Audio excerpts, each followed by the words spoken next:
we will be starting with reading one.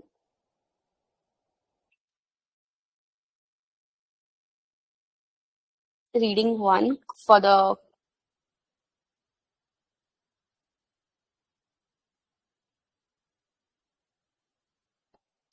now the first LOS is under the reading one is interpret the interest rates basically.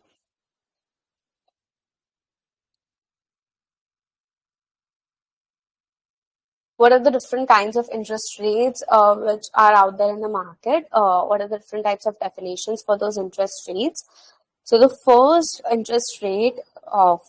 type of interest rate is required rate of return. What is the meaning of required rate of return? It is the return which an investor, whoever is investing, the trader, that investor requires that amount of return in order to take that amount of risk. Let's say if there is a risky investment, that investor would require at least 8% from that investment in order to proceed with the investments. But if there is a less risky investment, the required rate of return can be 5%. So that is the rate of return which would prompt the investor in order to invest into that security. Then you have discount rates. What is the meaning of discount rates? These rates are used in order to discount the future earnings in order to get the present value. So if there's a bond and the bond is expected to generate certain amount of coupons in the future periods, so you discount these coupons in order to get the present value today. So the rate which is used in order to discount those future coupons is known as discount rate. Then you have opportunity cost. Interest rates are also termed as opportunity cost. Why? Because it's a trade between present and the future, present consumption and the future consumption. You could consume that amount of money today, but also you could invest that amount of money and gain future returns. So the 5% return which you would get if you invest into some security is the opportunity cost which you are paying in order to consume that security today. Then you have real risk-free rate of return.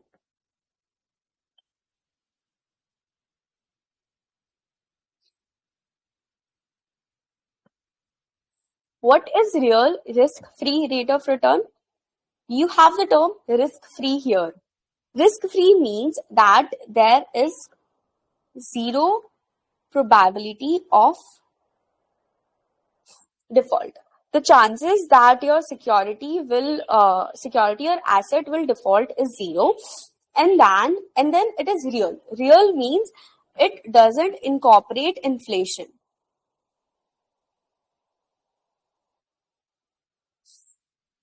There is no expectation of inflation,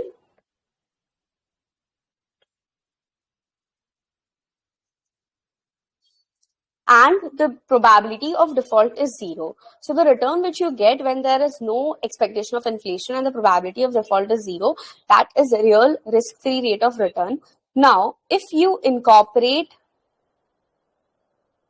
probability of default, because see, real risk-free rate of return is something which is very hypothetical, because there will be certain probability of default, there will be expectations of inflation. When you incorporate the probability of default, inflations, etc., this leads to your nominal rate of return. So the nominal rate of return includes your risk as well.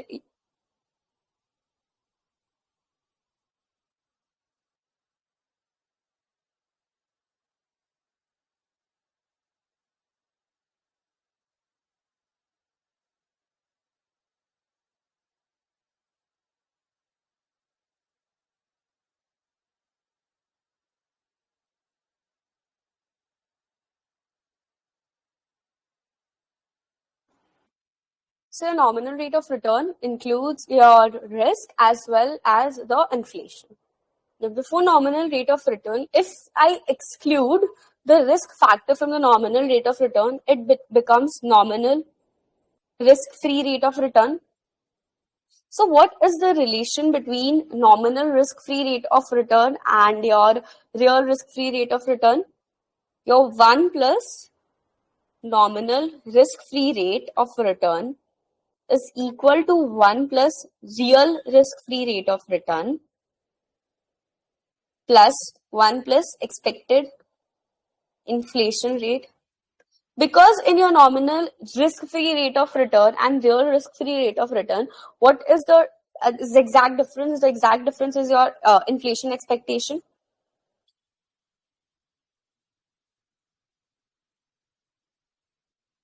The exact difference is your inflation expectation. 1 second.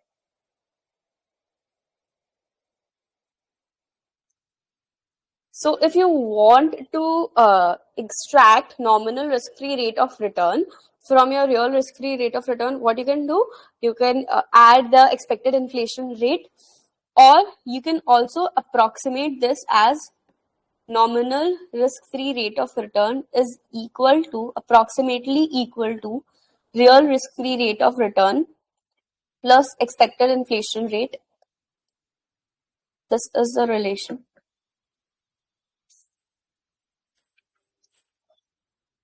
Now, there are certain types of risk also involved. The investments are not really, risk-free. What are the different types of risk which the investments can incorporate? It is default risk. The risk that the borrowers, the person who has borrowed money from you, the counterparty, that will not pay you the promised amount of money. Then there can be liquidity risk. That is, if you are trying to sell off some investment, some asset you have, some stock you have, you are trying to sell off that asset into the market, you may not get the full-fledged amount which you were supposed to get. Because the liquidity of the asset is less, you have to settle for the less amount. Then maturity risk. That is, let's say you have a long-term bond, 30 years bond. So the bond is a maturity risk because you don't know after 30 years how the economy will look like. But if you have a 10-year bond, that bond relatively will have less maturity risk when compared to the 30-year-old bond. Then there can be different other type of risk as well, currency risk, and so on. If you are currency risk, market risk, currency risk can be if you are involved in different types of currencies, if that investment involves different types of currency. Market risk can be the risk due to the market elements, the information in the markets. So for all that, for each type of risk you take, you need certain premium for that, because you are taking certain amount of risk. If the risks increases, then you expect your return to be increased as well, because if you're taking certain if you are taking an increased amount of risk, you would want that your return should be greater than because why would you even take more risk if your return is not more? So your nominal rate of return becomes what? Your nominal rate of return is then approximately equal to your real risk-free rate. Now, your real risk-free rate doesn't have the inflation premium, so you incorporate the inflation premium. Now, since it's a risk-free rate, you incorporate the premiums for the risk as well. So you incorporate default risk premium. You incorporate liquidity risk premium. You incorporate maturity premium, risk premium.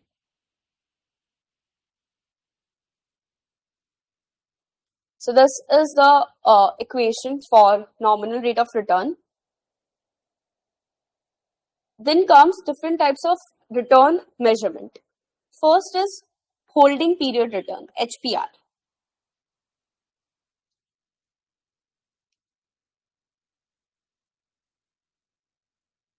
How do you calculate the holding period return? What is the formula for holding period return?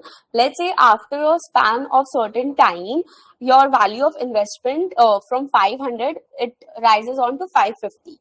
So holding period return is 550 by 500 minus 1. Basically, what is the return which you get after you hold certain amount of asset or security for a certain amount for some time? That is, if you held that security for doesn't matter how much time, but after holding that security, your amount at the end was 550 and you bought that security at 500. So what is the return? 550 by 500 minus 1. So it is end of period value by your beginning value minus 1.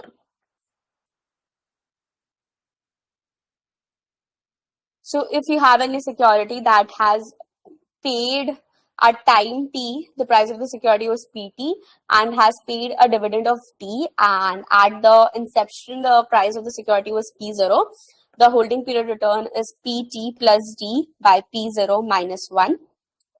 And if you have, let's say, 3 years and you have the holding period return for this time period, for the second time period, and for the third time period. So what is a cumulative holding period return? It is 1 plus HPR of the year 1, 1 plus HPR of the year 2, 1 plus HPR of the year 3 minus 1.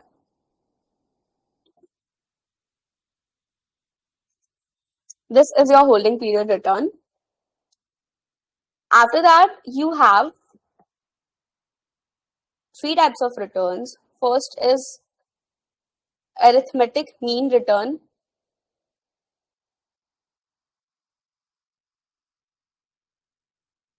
These returns come under average returns. So there are 3 types of average returns. First is arithmetic mean return. Second is geometric mean return. Third is geometric mean return, and your third type of return is harmonic mean return. So arithmetic mean return is very simple. Let's say let's assume that you have n amount of returns available with you. Arithmetic mean return, as the name suggests, you take the mean of all the returns which is available with you. That is R1 plus R2 plus ... Rn divided by n. This is the arithmetic mean return formula. Then comes geometric mean return. Geometric mean return, arithmetic mean return does what? It is simply average.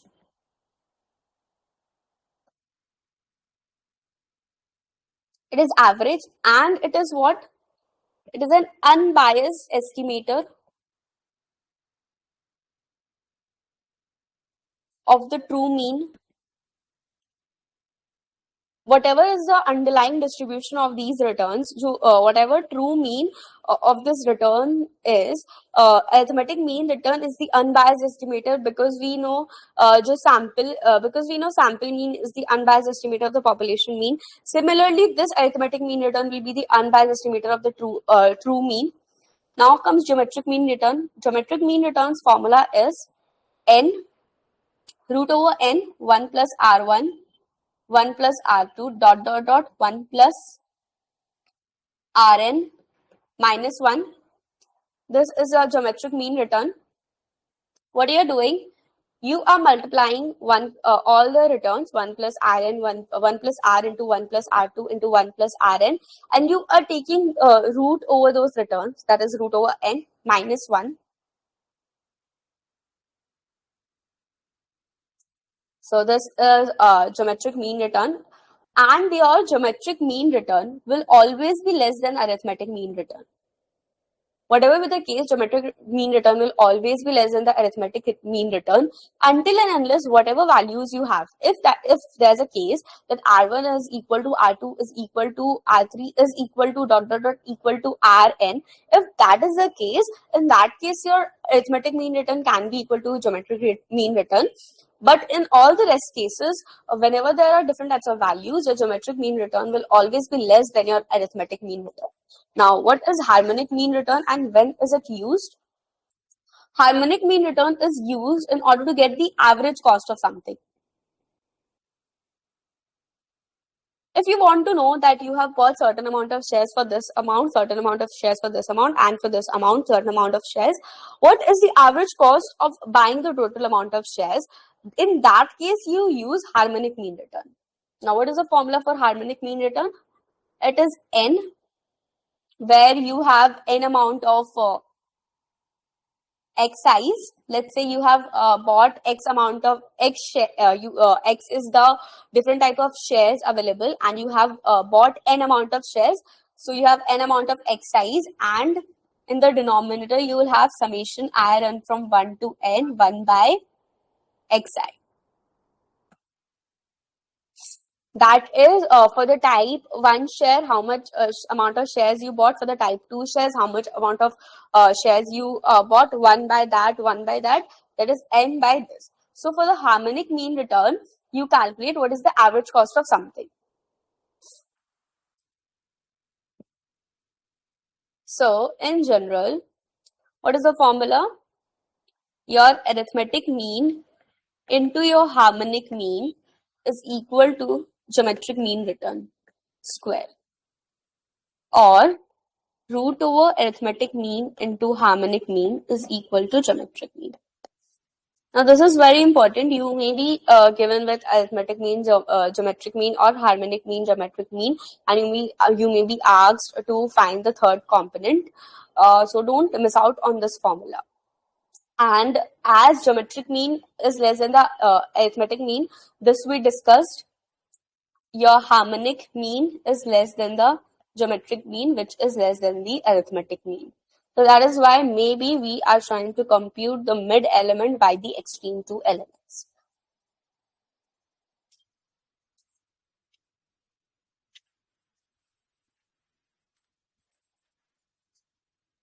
Now coming to LOS 1C. So okay, this whole thing was LOS 1B. Different types of approaches which we discussed. From here, it was LOS 1B. Now we are coming to LOS 1C. LOS 1C is about money weighted return and time weighted rate of return. So there are two rate of returns: money weighted rate of return and time weighted rate of return. What is the difference between money weighted rate of return and time weighted rate of return?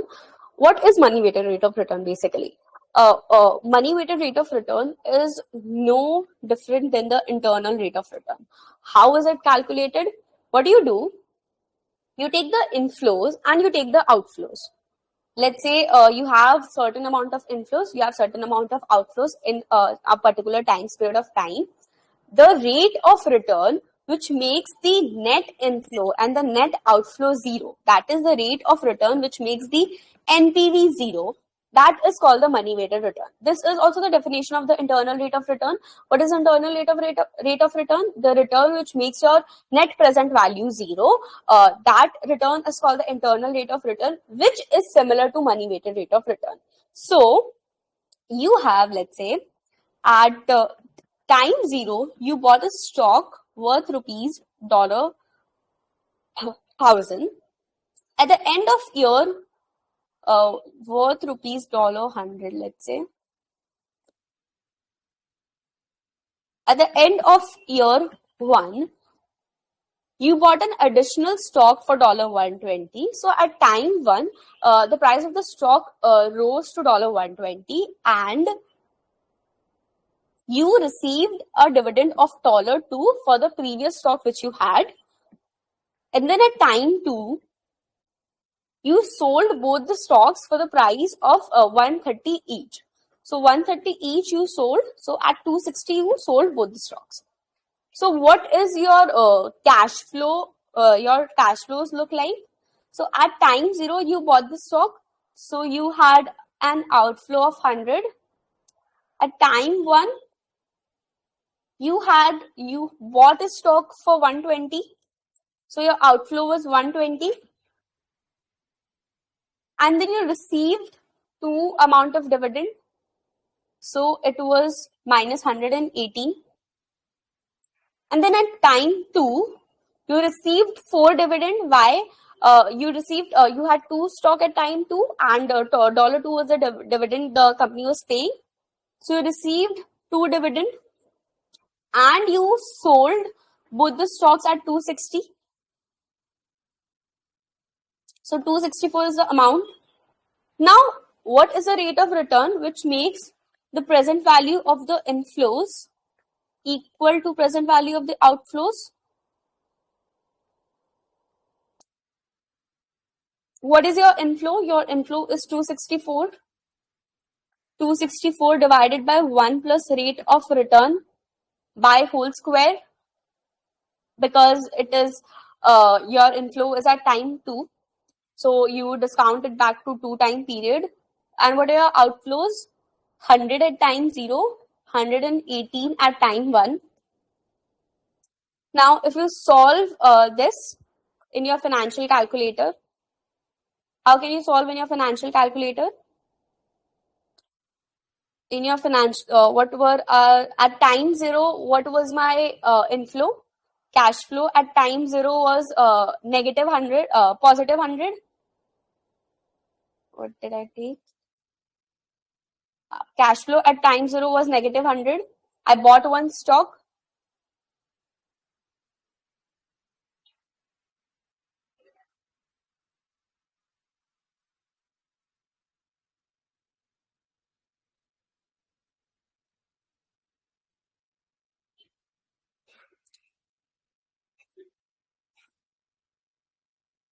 Then cash flow at time 1 is what? Cash flow at time 1 was negative 118.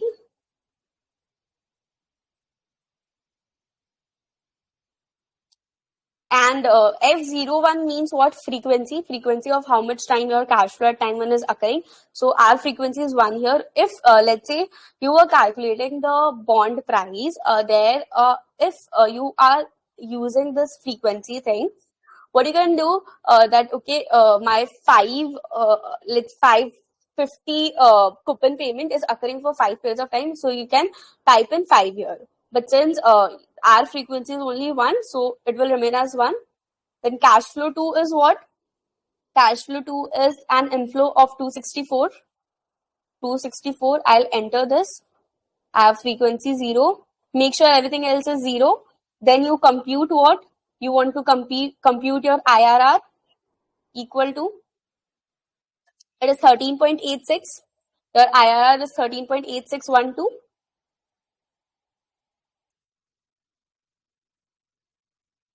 So if you know your inflows, if you know your outflows, you can easily calculate your IRR or money or your money weighted rate of return using your calculator, BA2 plus calculator. Now, it doesn't matter what signs you include here. If you are taking at time 0, you are taking this as an inflow. If you're considering that buying a stock is an inflow for you, and if so, this will again be an inflow for you, and at time 2, this should be an outflow. So it doesn't matter if you're taking negative, negative, positive, or positive, positive, negative. Only thing which you can't do is you take at time 0, you take it as a positive, you take it as an inflow, and at time 2, you're taking it as an outflow, and at time 2, you're again taking it as an inflow. The signs plus minus can be the opposite of each other. Now, what is time weighted rate of return?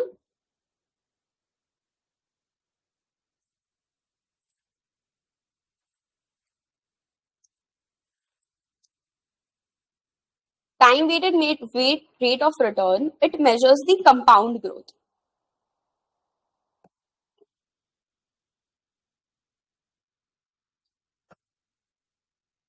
You basically try to average out what your returns have been. So continuing with the example we had, at time 0, what was your beginning value? Your beginning value was 100.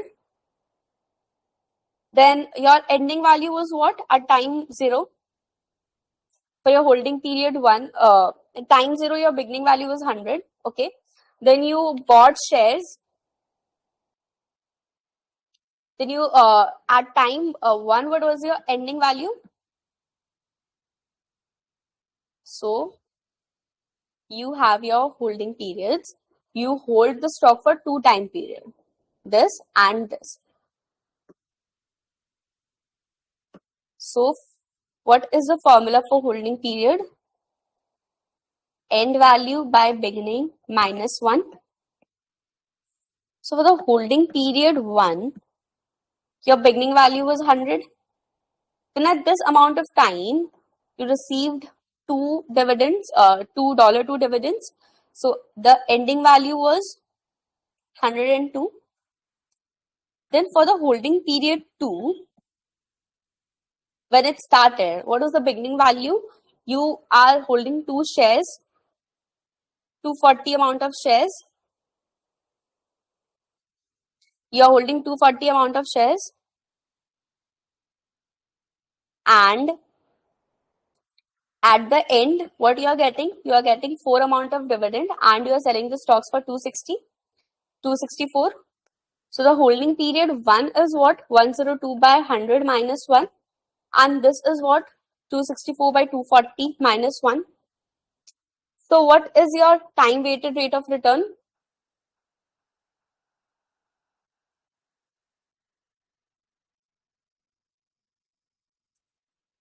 1 plus time weighted rate of return whole square, because you have 2 time periods here, into 1 plus your holding period rate of return of the first time period, 1 plus holding period return of the second time period. So this you can solve and get the answer. Or let's solve this. What is my holding period return? First holding period return, it is 122 divided by 100 minus 1. It is 22%.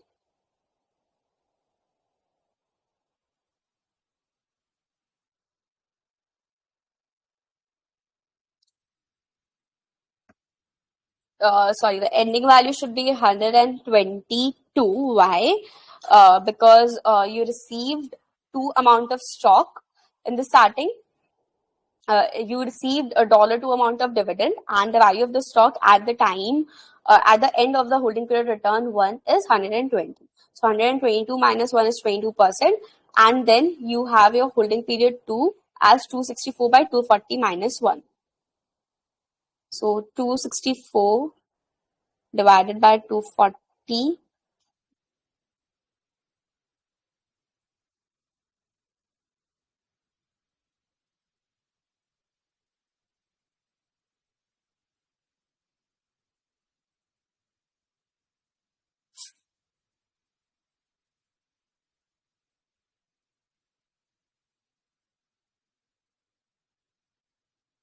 It is 10%. So 1 plus 22%, 1 plus 10%, root over minus 1 is your time weighted rate of return, which is 15.84%. Now, what is the difference between time weighted rate of return and money weighted rate of return?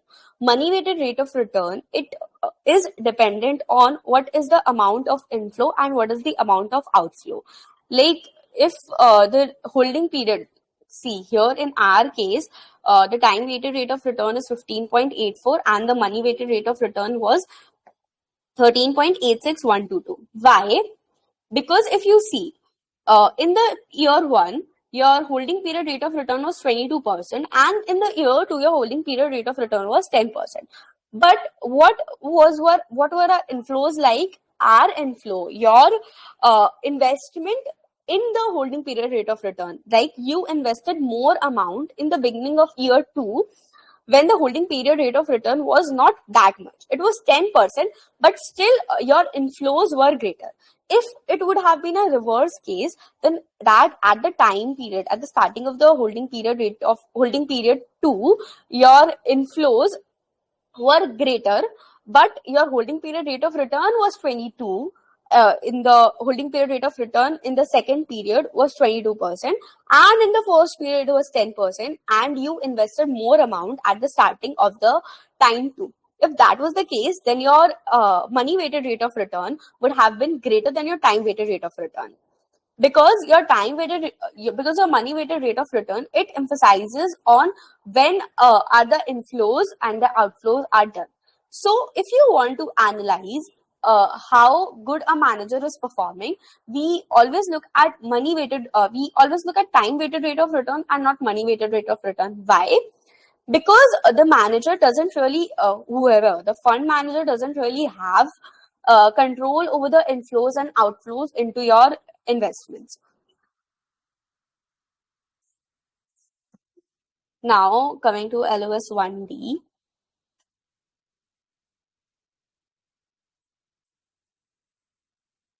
annualized return.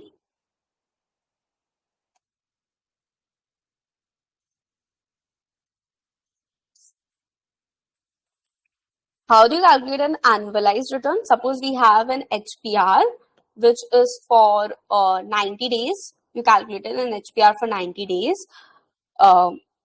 So your annualized rate of return would be 1 plus your HPR to the power 365 by 90 minus 1. Basically, the formula is 1 plus your holding period rate of return to the power 365 divided by what is the time period for which you had calculated your holding period rate of return. That is in days minus 1.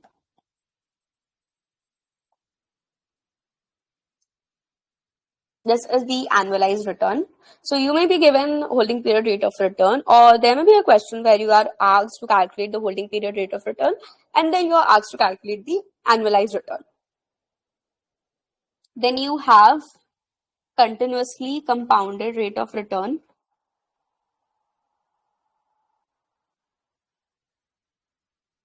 RCC, which is equal to ln of 1 plus HPR.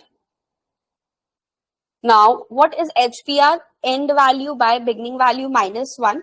So, minus 1 plus 1 get cancelled. So, you can also write it as ln end value by beginning value.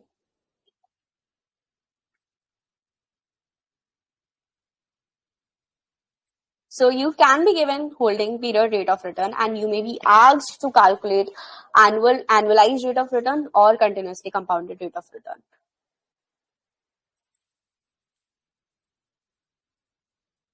Now, some theory, gross return, LOS 1E, gross return, net return, pre-tax, nominal return,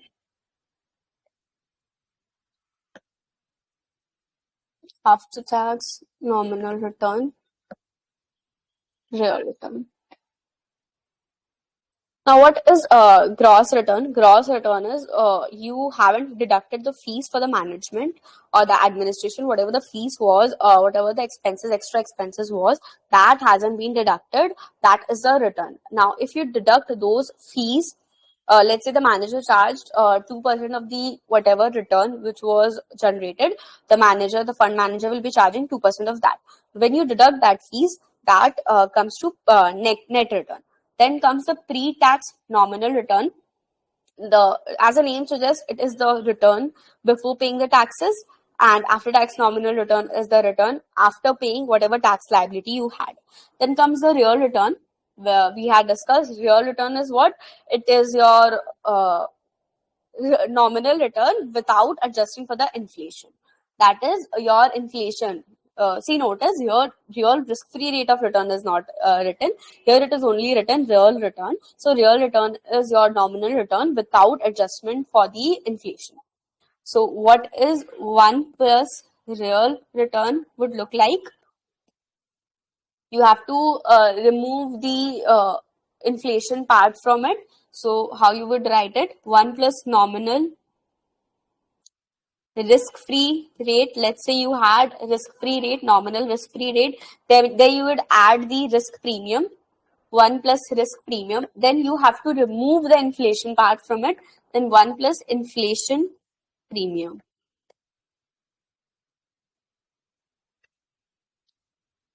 This is a formula for 1 plus real return. Then you have leveraged return. Leveraged return means a multiple of something. This is used in case of derivatives.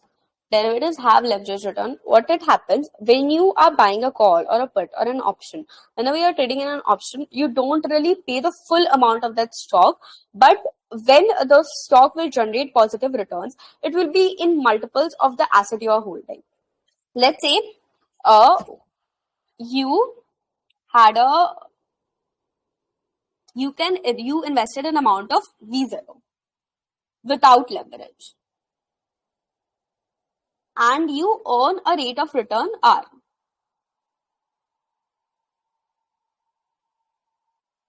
Now you borrowed an amount VB, which for borrowing an amount VB, you have to pay certain interest on the borrowed money, which was RB.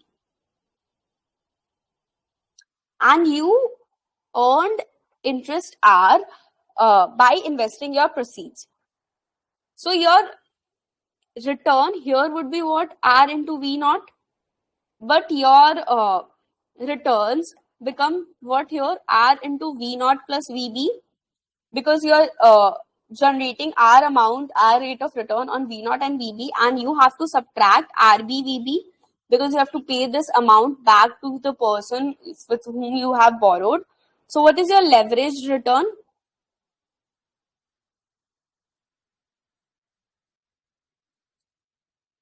R into V naught plus VB minus RB into VB divided by V naught.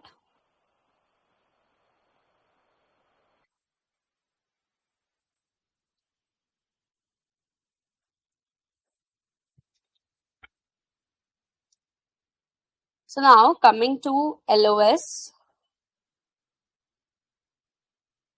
2.A, we're done with reading 1, starting with reading 2.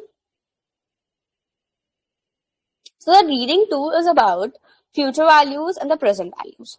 So what is the formula for calculating future value from the present value? Future value is equal to present value 1 plus RT.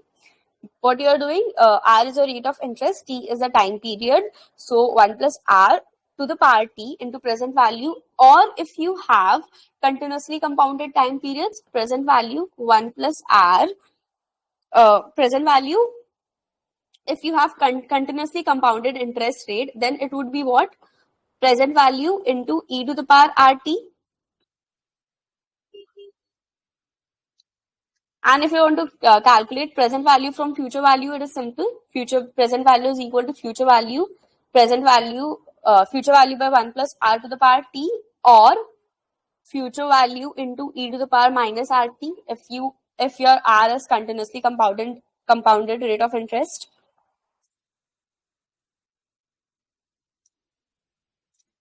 Now, how do you use this? So first type of security we have is zero coupon bond, which is very simple. What happens in zero coupon bond? You are at time 0 and you bought the bond for, let's say, 100 amount of money and $100, and after 5 years, the person who sold you the bond told you that after 5 years I'll pay you $150. The bond doesn't pay any amount in between, any coupon in between. So what is the rate of return which you have earned on this bond? What equation can you form here? Your future value 150 is equal to your present value 100, 1 plus r to the power 5. So you can solve this and get the rate of return here, zero coupon bond. How you can solve this?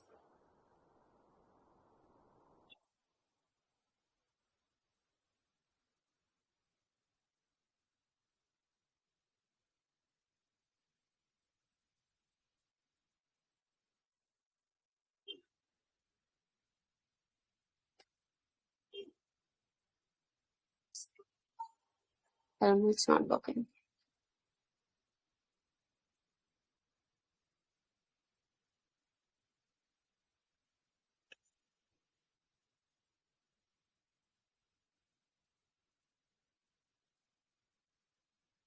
Okay, so you can input the PV and the PMT in that line. What you have to input? Your present value. You know your present value.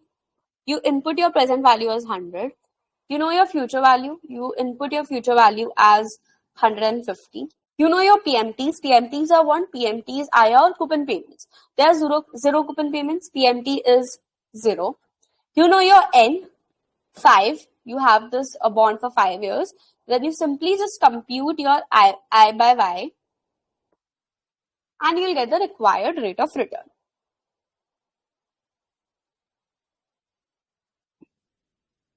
After this, there can be a bond which pays coupon. Let's say a $100 coupon bond was introduced and it promised that it would pay 5% coupon payments for 5 years, and after 5 years you can sold the bond for 120.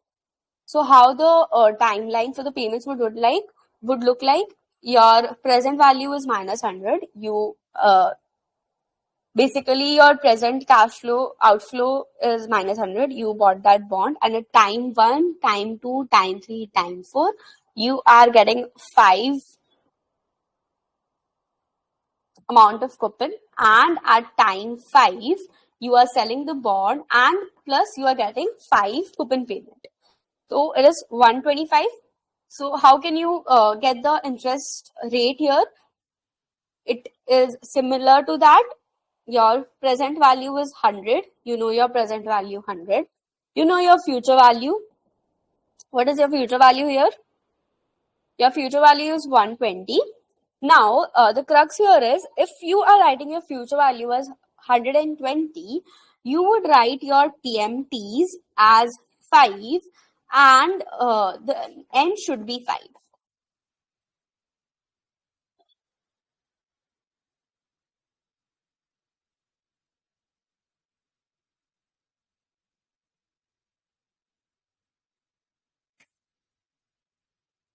You cannot do that.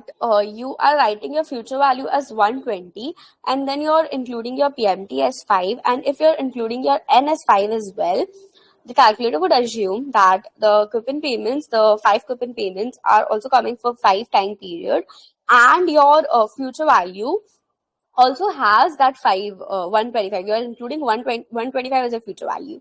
So at the terminal, at the last year, you are telling the calculator that I'm getting 130 amount of money, which is incorrect. So you have to input present value is 100, future value 120, PMT as 5, N as 5, and then you can compute I by Y.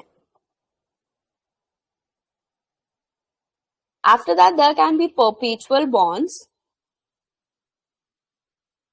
that are going to exist indefinitely into the future. They don't have any expiry date. How do you calculate the present value for those perpetual bond?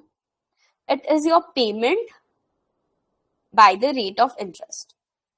If the perpetual bond is telling that I will be going to pay you 500 coupon payments, 500 coupon payments each year in a perpetual into perpetuity, and the IRR is, let's say, 5%. So your present value would be 500 by 0.05.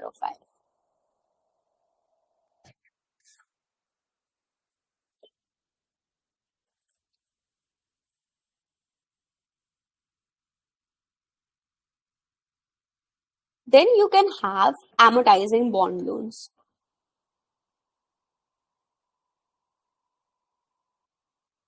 amortizing bond or loans. It means what?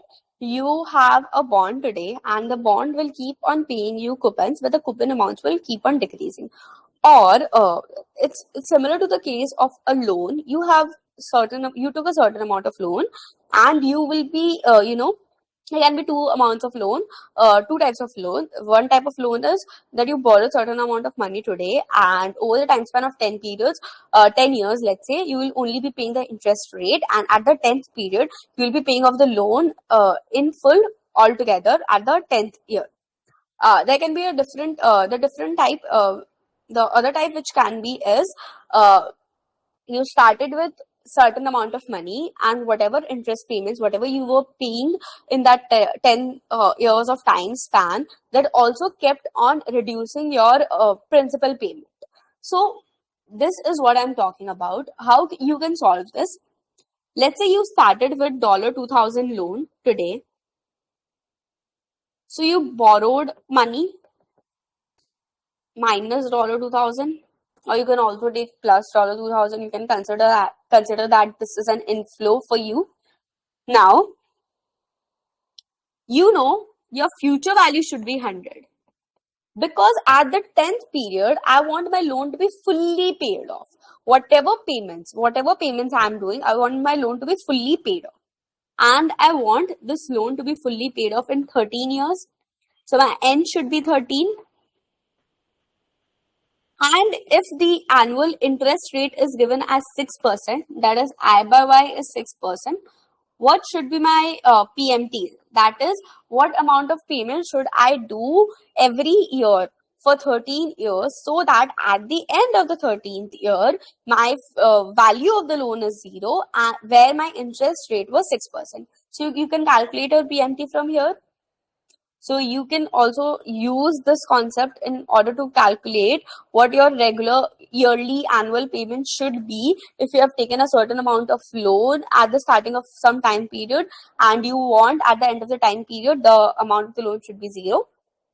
If the reverse is the case, that at the starting of the time period you took a certain amount of loan, let's say 2,000, and at the end of the time period you will be paying that amount of loan, so your future value is something, your future value is again 2,000, but in between you will be paying certain amount of money as well. So you can also, the question can also be structured in that way. Accordingly, you have to analyze what your input should be into the calculator, what your present value is, whether you have PMTs or not. If you have PMTs, how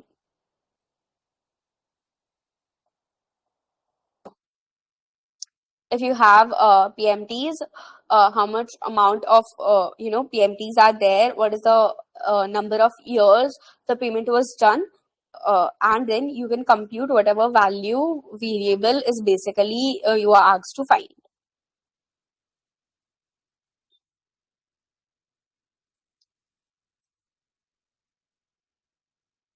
Now, preferred stock or any type of stock, it can also, preferred stock pays dividends. So stocks are considered something perpetual. You don't really sell off stocks. So for the rate of return or the present value of the preferred stock can be calculated as whatever dividend they are getting by the rate of return.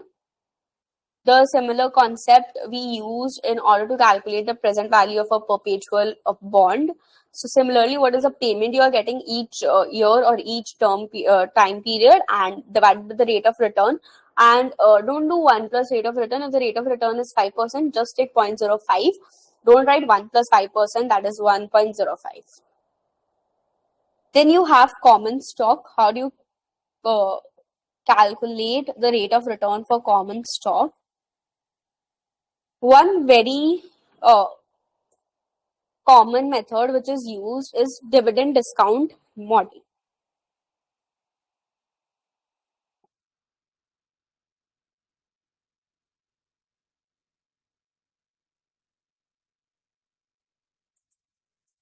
Under this, we will be dealing with Gordan growth model for our quants. So what is the formula for Gordan growth model? The value at time 0 for our stock is equal to D1 the dividend at time 1 by KE. What is KE? KE is your required return on that stock, and minus GC is the constant growth rate of dividends. So if the question is like this, that a company is paying you, let's say, $5 of dividend in the first period, after that the dividends will keep on increasing at a rate of 2%, and your required rate of return is 7% for that company, what should your present value of that stock should be? That is at time 1, D1, the dividend paid is $5. The GC, or the constant growth rate of the dividend, is 2%. That is, each year the dividend will keep on increasing by 2%. If at D1 it was 5, so at D2 it would be 5 into 1.02. And your KE, which is the required rate of return, is 7%. Mind you, KE will be always be greater than GCY, because KE is your required rate of return, and GC is the constant growth rate of the dividend. So if the constant growth rate of dividend is not greater than your required rate of return, you will not be investing into that stock. So your present value would be 5 minus 7 minus 2%, that is 5 by 0.05. Okay. Now the question can be that instead of D1, you have been given D0. That is the dividend at today. Dividend at time 0 is 5. Then do not miss this point, that you have to first calculate the dividend at time 1, which is 5 into 1.02. Then you would use 5 into 1.02 in order to calculate the present value.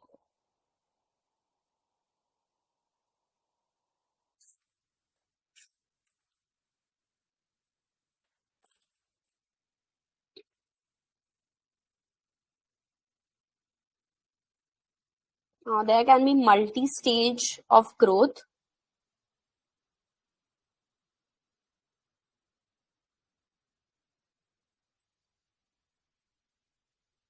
So you have stock that are expected to grow at 15% for 2 years, after which the stock will grow for 5% per year. So for 2 years, the stock are expected to have a high growth. After that, for every year, the growth rate will be the same 5%. The last dividend which was paid was $1, and the required rate of return is 11%. So what is your D1? The last dividend which was paid was 1. So your D1 dividend today would be 1 into 1.15.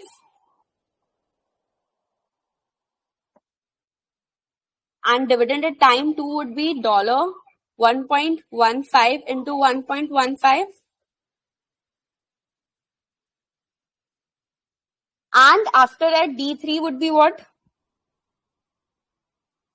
D3 would be $1.15 into 1.05, because after 2 years the growth rate is constant, which is 5%.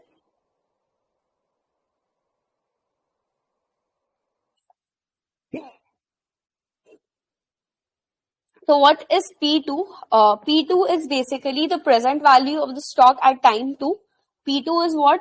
D3 by KE minus GC. What is D3?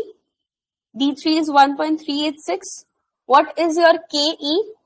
KE is your required rate of return, which is your 11%, and GC is your constant growth rate of return. Constant growth rate of return is what? 5%. So P2 after calculation is 23.10. So you have your present value of stock at time 2. Then you calculate your present value of stock at this present value. You have to take to time 0 as well. You calculate the present value at time 1. At time 1, what will be the present value of stock?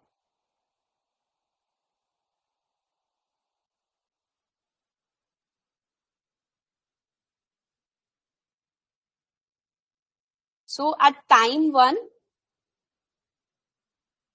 you are getting 1.15 amount of rupee, or 1.15 amount of dividend. So at time 1, you are getting 1.15. So you discount it. So 1.15 can be discounted 1.11. Now 23.10 needs to be discounted again to 2 years, and you are getting 1.32 at time 2 as well. So this needs to be discounted for 2 years. So this will be your value of stock at time 0. So what we are doing in multi-stage growth, first you calculate the dividend at time 1, dividend at time 2. Then you went on to calculate the dividend at time 3. From time 3, you know that there will be a constant growth rate of return. So you can calculate the present value at time 2, taking the dividend 3, because after dividend 3, there will be a constant growth rate of return. So you can follow Gordan growth model here.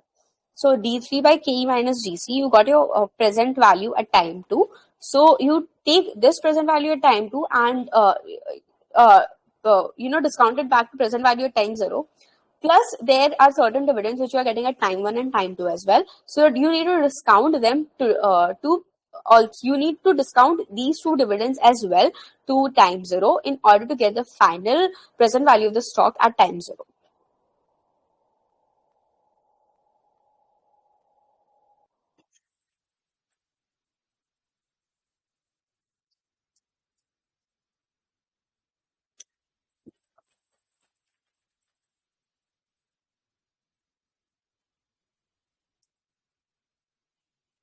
Now, the question can also ask you to find the implied growth rate of return. That is, instead of providing you with a growth rate of return, the present value of the stock can be given, and you may be asked to calculate the implied growth rate of return.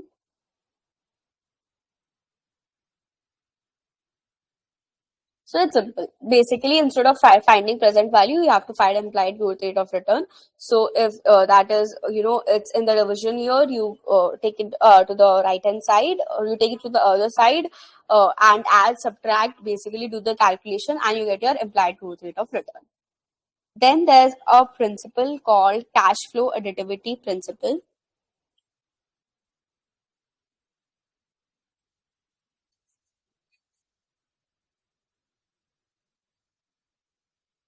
So if you have two cash flows, cash flow series 1, cash flow series 2. Okay, you have certain amounts here, certain amounts here. So what do you do if you are adding up the amount at each time frame?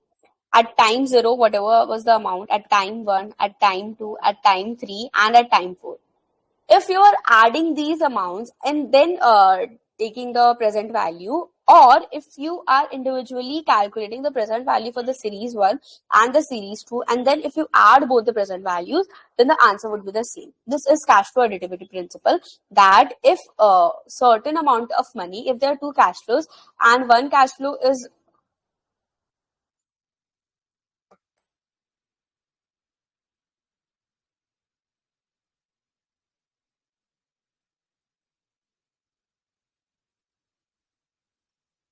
So if there are two cash flows and one cash flow is generating, let's say, X amount of money in time period 1, and the other cash flow is generating Y amount of money in time period 1, you can add both these cash flows and discount them to time 0 when you are calculating the present value. Then there is a method of replication, which is widely used when you are pricing options or derivatives. Under replication, we have a theory or a principle, no arbitrage principle,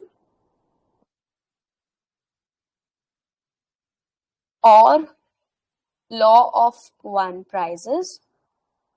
So what does no arbitrage principle really tells? It tells that if there are two asset prices and they are, if there are two cash flows, if there are two future cash flows or two assets who are supposed to be behaving the same in the future, they are supposed to be generating the same amount of return in the future, then at present, at today, their prices should be the same. Otherwise, what can happen if, let's say, if cash flow one is, uh, suppose if both the cash flows are supposed to be generating the same amount of return, but today cash flow A has price which is greater than cash flow B. So everyone will hold on to cash flow B, buy cash flow B, and try to sell cash flow A. So if that also happens, that everyone is going to buy cash flow B and sell cash flow A, so demand and supply would work on, if you're trying to, if everyone is going after something cash flow B, the demand of cash flow B is increasing, so the price of the cash flow B will increase. And if everyone is selling cash flow, the demand of cash flow is decreasing. So a point will again come when both the prices will collide. So no arbitrage principle tells us that if there are two assets or two cash flows which are supposed to be giving you the same payoff at the end, the prices should be the same today.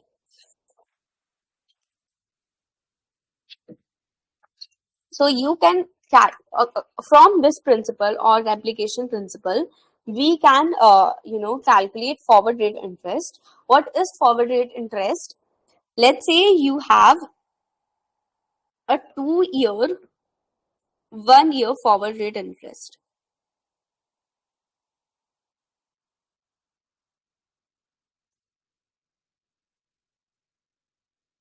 This means that when you're talking about a rate of interest, forward rate interest, 2 year, 1 year, this means that after 2 years, I will be taking 1 year of loan from you, but I want to lock in whatever rate of interest you will be charging from me after 2 years. Because see, I do not know how the economy will be after 2 years. So I want to be very certain that after 2 years, what is the rate of interest I would be paying. So today I am locking that after 2 years, this is the rate of interest I would be giving you, or you would be charging from me for a 1 year loan period.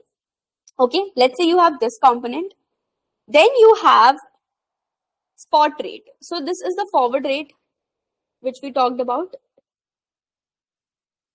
Then you have spot rate. What is spot rate? As the name suggests, if it is S2, let's say, spot rate 2 means if I am taking a loan for 2 years today, today I am taking a loan for 2 years, S2 will be the rate which I will be charged with. So let's, how we can structure.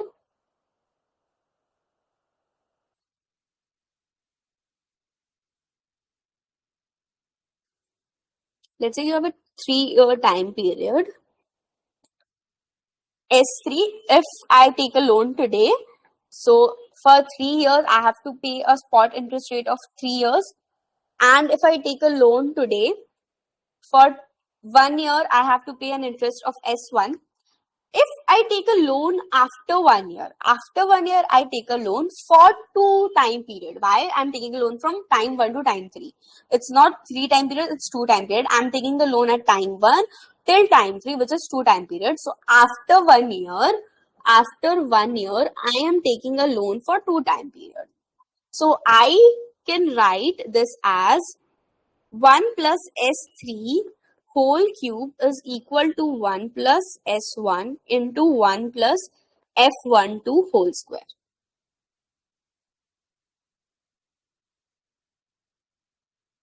Or you can also divide this as, this is what want to do, that after 1 year I'm taking a loan for 1 year, and after 2 years I'm taking a loan of 1 year. So 1 plus S3 whole cube can be 1 plus S1 into 1 plus F11 plus 1 plus F1 F21.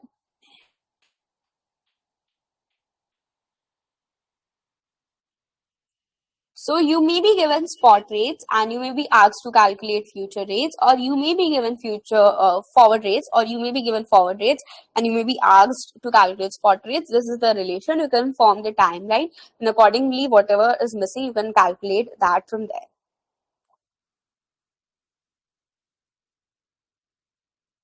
Similarly, you have forward currency exchange rates.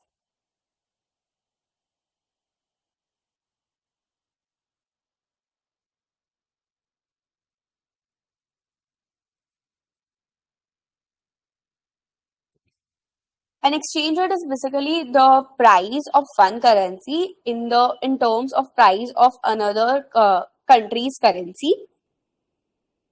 So if you have an exchange rate of 1.416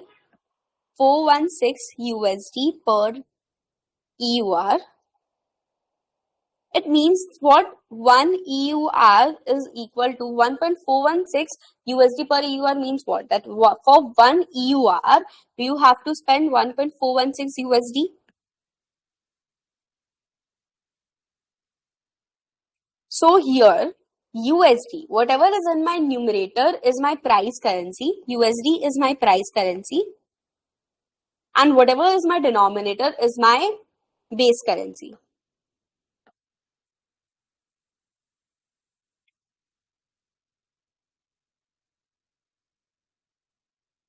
So, like interest rates we talked about, there can be spot rates or future forward rates and interest rates. Similarly, in exchange rates, also there can be spot rates or future rates. That is, today I'm telling you that I want to exchange a certain amount of USD for EUR, or what can be the forward here?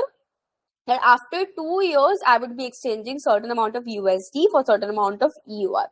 So I want to lock in that exchange rate today. So that is forward exchange rate. So in exchange rates also there can be spot and forward. Now what the difference between the spot, the percentage difference between the spot and forward rate, this is approximately equal to the percentage difference between two countries' interest rates.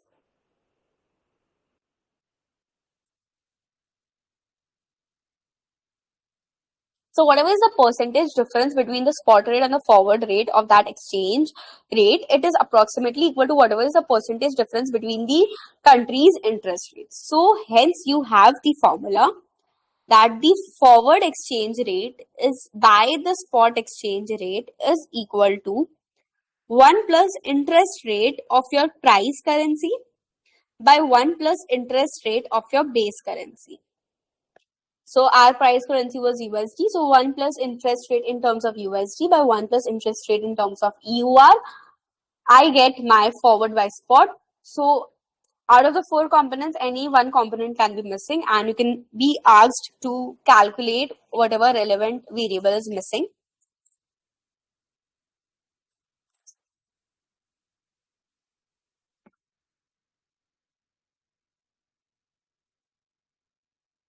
After this, you have option pricing formula.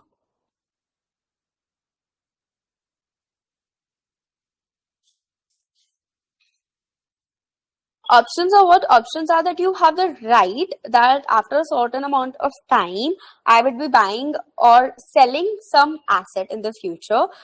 You have the right to do it, but you don't have the obligation. That if I feel that everything is in my favor, I would be going with the option. But if I don't feel that, then I would not be going with the option. So, most popular model which is used to value option is binomial model.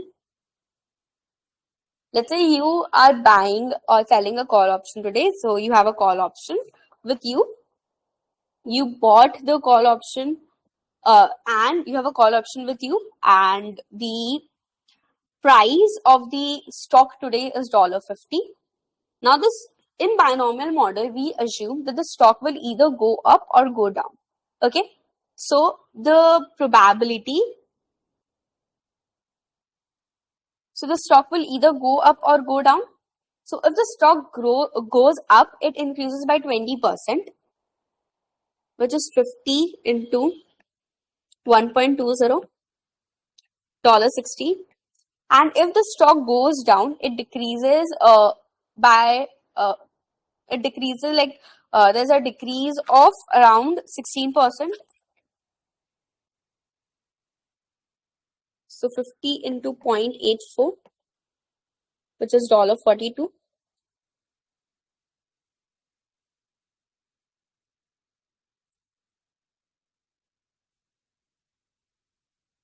Now, what is your exercise price?